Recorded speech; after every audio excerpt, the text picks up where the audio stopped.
Okay, so what I've done here is took the bumper off. I actually have the intercooler off, so I'll be able to take and show you where it's routed, how it's done up, and what you receive off this. What had happened was I blew my turbo on here, and that's one of the videos that I showed you. So as you can see, I got the turbo removed, part of the intake piping out of the way, the inlet piping for the turbo itself got disconnected as well.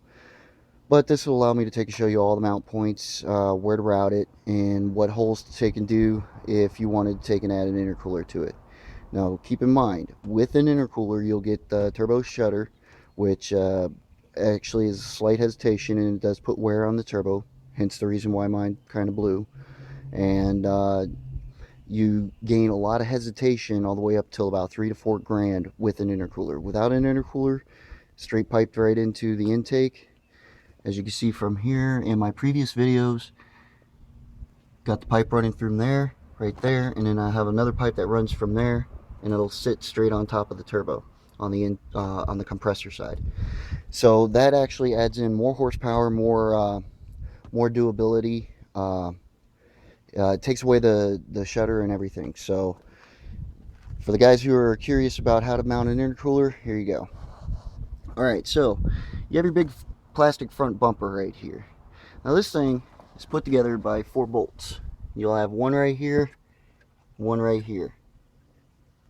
All right, like that on each side. Now with those 4 bolts, you just take and remove the bumper. That way you can actually do drilling onto your bumper. Now the reason why I say you do drilling is, see this nice little hole right here? You can see my hand waving by it. It's that hole right there.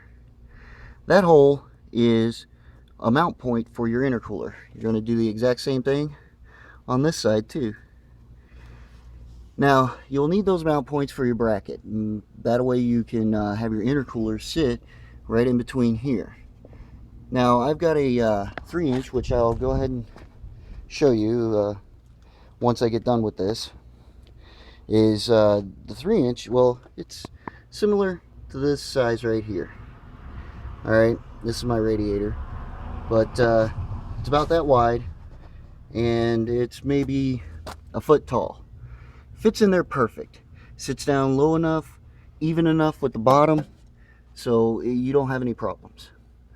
Now where it comes to piping is you have 2 options when it comes to the driver's side.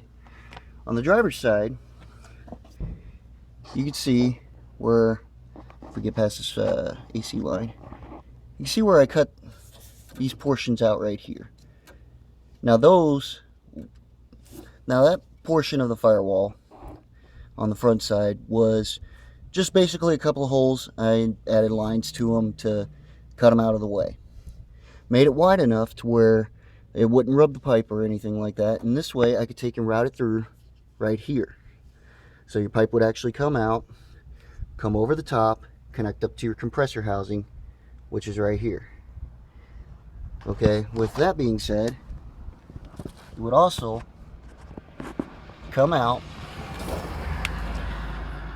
right there and connect directly to your intercooler right here. So that way it's all in line right here. Now the other option you have onto this is you can actually take this out, which is your washer reservoir. And on your washer reservoir, you'll notice that there is this little hole that it comes through.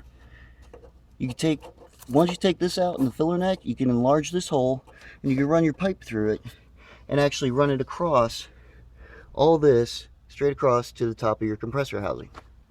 Those are the 2 options you have for the driver's side. For the passenger side, you're going to be removing the air box. The air box sits right in here. Where I have this one connected up, this one goes straight into my inlet side of the turbo. But the cool thing about it is this is just for the JDM setup. For the actual intercooler portion of it, your pipe's going to run through here. It'll come up through a bracket, connect up right here. Now where this is, it's actually going to be shorter. I took and used different pipes, so this would actually be shorter. and it would elbow in. Your blow-off valve would sit about right here, and then this portion would actually connect up and elbow out and go to your passenger side of your intercooler. So there you go. It would run down. You'd have to remove your lower box, which would sit right here, and then you'd have to bend this portion, cut and bend, so that way the pipe wouldn't hit, and it would mount right here. So that's how you do your intercooler. Once you have your intercooler set up, then you're all good to go. Now, if you would rather prefer the JDM setup, showed you on my couple other videos how I have it piped straight from the manifold coming down. I have the other pipe that connects up to here. It runs directly into the top of the compressor housing. Alright, so that takes away all this shutter and everything like that, so you're good to go. And then from here, it just connects right into the inlet of the turbo.